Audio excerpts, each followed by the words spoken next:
สบายดีพ่อโตสบายดีสบายดีนมือสบายดีมาแต่ไสบ้านปกล้วยสิเมื่อวานปะกล้วยมาแต่ไสอันนี้น่ะมันมาจากกอกอะไร มาฮะ มาจากกอกไปเลย มาแต่แกงกอกไปยังแกงกอกไปยังวะฮะไปยังประตูมาแต่ไสเฮ็ดหยังอันนี้มายังอันนี้เข้านี่เลยจ้ะ เขากินเขา เอามาแต่ไสนี่กินบ่เอามาแต่ไสเข้านี่เขาชุบ ฮะ เขาชุบ เข้าสุกอันนี้น่ะตัวนี้เด้ใส่เบิ่งหะฮะ เขาชาน ใส่เบิ่งอยู่หะ ข้าวสาร เอามาแต่ไสเข้านี่น่ะ นี่มาเจ้ เอาน้ำไผเอาให้เข้านะฮะ จื้อบ่ พี่น้องบ่พี่น้องเอาให้บ่เออ นี่แหละ พี่มานั่งอยู่โฮมพี่มะสิถามไปนั่งอยู่โฮมพี่ไว้นั่งอยู่โฮมโอ้พี่น้องเอ้ยเนาะ จะมั่งสิไปใช้สิเมื่อนั่นบ่มาหุ่มก็ได้ด้วยนี่นั่งอยู่โฮมนี่ประตูสิถามไทยนี่ให้กันนี่ไปขอเข่าบ่ตู้ดีแล้วบ่ก็มาแต่ขอเข่าบ่จะมาแต่ไสนี่ ก็มาแต่บ้านปลากล้วยได้มื้อนี่ จะมาแต่ไส ปกล้วย มาแต่บ้านปลากล้วยแล้วมาขอเข่าอยู่บ้านนี้บ่ บ้านตะเลวเร็ว จะมาแต่ขอเข่าบ่เออเพื่อนเจ้าอยู่ไสเพื่อนเจ้าเพื่อนตะกะโตเพื่อนเจ้ารุ่นน่ะ นี่แล้ว เราบ่เคยได้ยินก็ได้บ่แม่ น่าบ่ค่อยเข้าใจเฮาปานใดเนาะ บ่ว่าซั่นเราบ่จักเราย่านเฮาได้ย่านบ่ ย่านบ่ย่านก็ได้บ่ย่านก็ได้ กล้วยแล้วนี่ เคยเห็นอยู่บ่ที่ว่าไปซอยสาวนวลอยู่พุ่นน่ะ กล้วย เคยเห็นอยู่บ่ที่ว่าลูกไปเฮ็ด กะล่างไปแล้ว ที่ว่าลูกไปเฮ็ดเฮือนให้สาวนวลน่ะจักบ่สาวนวลน่ะ มาอยู่บ้านเก่า อยู่บ้านเก่า เออบ่เคยเห็นประตูเราย่างกายไปเรื่อยอยู่เฮามาแต่บ้านบ่กล้วยตะกี้แต่ยังบ่มีโอกาสได้แวะถามเราจักเทื่อ คือย่างไปย่างมาย่างไปย่างมาเนาะป้าตัวอันนี้น่ะเห็นทางประตูเพิ่นได้พี่น้องเอ้ย อืม ที่ผ่านทางมาเส้นทางเส้นนี้ก็เห็นคุมื้อเบิ่งว่ามาแต่ขอเข้าบ่ว่าหั่นน่ะ เดียวเลย มาแต่ผู้เดียวเด้อจะอยู่กับไผซะ มาแต่เช้าพุ่นบ่เอามาสั่นไหมบ่ครับ เข้าบ่ได้เฮ็ดหน้าบ่ซะตู้วันนี้เอามาเข้ามากันเบิ่งเนาะถามใครเบิ่งเนาะ บ่ได้ยินเนาะ แล้วบ่ได้ อืม ไปเข้าเลย ไปหาคอเข้าสารเนาะปกติเราย่านปกติเราเข้าพี่น้องเราอะย่านมาช่างเขาเนาะไม่ยากก็ได้เพราะนี่จะถามว่าผู้จักอยู่บ่พวกลูกที่ว่าไป ซอยสานวน ซอยสาวนวลให้เทือนสาวนวลน่ะจักอยู่บ่ มันปลากล้วยตัวนี้เหรอวะใกล้ๆนี่เหรอวะแล้วหู้อยู่บ่เลยหู้อยู่บ่เพิ่นสาวนวลผู้ใหญ่เพิ่นเฮ็ดไหน ลูก5คนไปแล้ว ลูกหาคนน่ะนั่นแหละบอกเราก่อนยันว่าเราญาติเนาะ อย่านะบ่จักเด้ ยันว่าเราญาติ บอกแล้วก่อนมาแต่เช้าย่างดิ ลูกตัวเอานี่ บ่ รู้จัก รู้จัก มันเมื่อนี่จ้ะ บ่นำเอา ลูกมาครับเอา อ๋อมีผู้มารับเอา มีคนมารับเอา ลูกชาวว่าลูกนี่ก็ลูกเลี้ยง อยู่ไส ลูกจักไม่เอาก็เลยรับเอาไปส่ง ไปคอซุมื้อบ่เข้านี่ประตูไปคอซุมื้อบ่เข้า ไปขอคูมือบ่เข้านะ มือหลายปีแล้ว คอเข้านี่นะไปตลอด ท่านสิบ่ได้ยิน อ่าถามเราอยู่บ่จิต ถามมึงดูบ่จิ พี่น้องเอ้ยโอ้หักอยู่หน้าอยู่เฮือนน่ะบ่ได้เฮ็ดหน้าก็เลยต้องไปขอเข้าบัดลูกเต้าบ่ได้ไปขอบ่ ลูกชาวไปเลี้ยงงานใหญ่เลยเป็นผู้บ่าวแล้ว เป็นผู้บ่าวแล้ว ใหญ่แล้ว จะคนอยู่เฮือนนั่น ก็ได้เมีย ยังบ่ได้เอาเมีย ลูกจักคนพ่อน่ะ ไม่ยิงนี่เราสิ่งนี้นั่นเราก็ อืม ชายชาม ใช่ชาม พยา พอดี5คน ชายชามเลย โอ้แล้วบ่มีผู้ใดไปขอเข้านํเลยบ่มีไผหาเฮ็ดหยังเลย ลูกมาพูดเราอยู่อามียาจะพูดลุงดามพูด โอ้ เราตั้งเปียจัน จังดีจัง อืม ย่างเลาะขอเข้าจักปีก็เจ้าน่ะเจ้าจักปีอายุจักปี เดียวเลย ฮะ ลูกชายลูกบุญ โอ้ เอาพูดพูดทางนั้นเลย เออ เราก็เขาเลยไปเจ้าให้คือเขาเรียกว่าแม่อึด เจ้าชื่อพ่อหยังก็เจ้าชื่อหยัง อ๋อ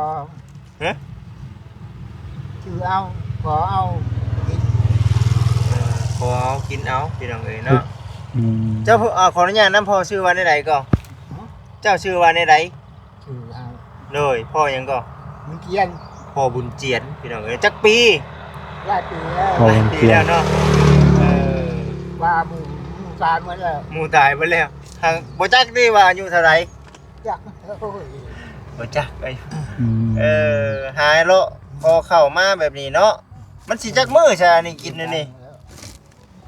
หลายปี จักมื้อกินนี่ โอ้ยสองมือแล้วก็ สองมื้อเบิดเด้อก็เจ้ามาหาขออีก เอาคือเขากินอยู่บ้านไหนขอกินน้ำด้วยก็จะขาดเอา โอ้ ขอน้ำหมูกับหมูยันหมูให้บ่หลายหมูก็ยันขาดคือกันเนาะ เบิ่งแม่พี่น้องเฒ่าแล้วก็บ่อยู่ซื่อๆเนาะเออลูกเต้าน่ะบ่มีผู้ใดไปเฮ็ดงานหยัง ก็เอาไปโดน อืม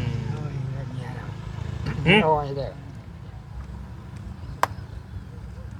ตัดมือกินครับกระหลังอีกกว่าจะเอาพวกเมียเราโอ้ย ไผ เท่าแล้วทุกนานเอาเมียก่อนไปอะไรนี่ บ่เข้าใจปานใดพี่น้องเอ้ยเนาะ เว้าใหม่อยู่หาประตูบ่เข้าลูกบ่เข้าใจลองเว้าใหม่ผมดูประตูว่าได้ๆเกาะกินนี่ ให้เราเอาใหม่ผมดูบ่จิต อ่า ลูกเต้าน่ะบ่มีผู้ใดไปเฮ็ดเวียกเนาะ เพชรยังอยู่เมื่อไงเนี่ยเวลาเล็กเก่าแล้วโอ้ยไปหน้าแล้วเขาเจ้าเอง เดี๋ยวนั้นน่ะเช้าเองได้ เฮ็ดบ่ไหว เช้าเองเนี่ยเนาะ เฮ็ดบ่ไหวนะบ่แล้วกันเนาะ เออ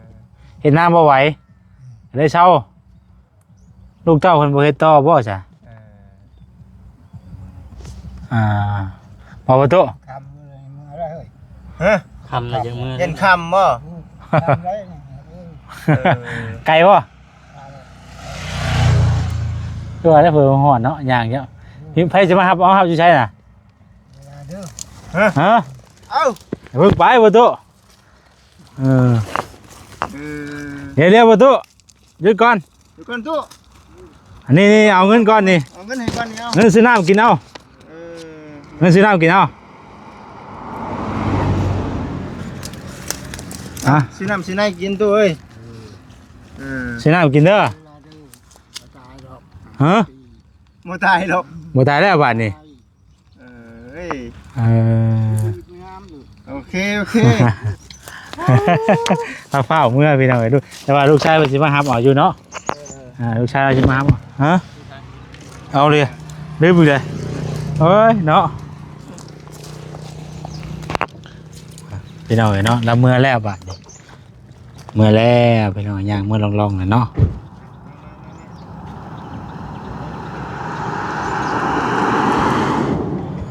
อะไร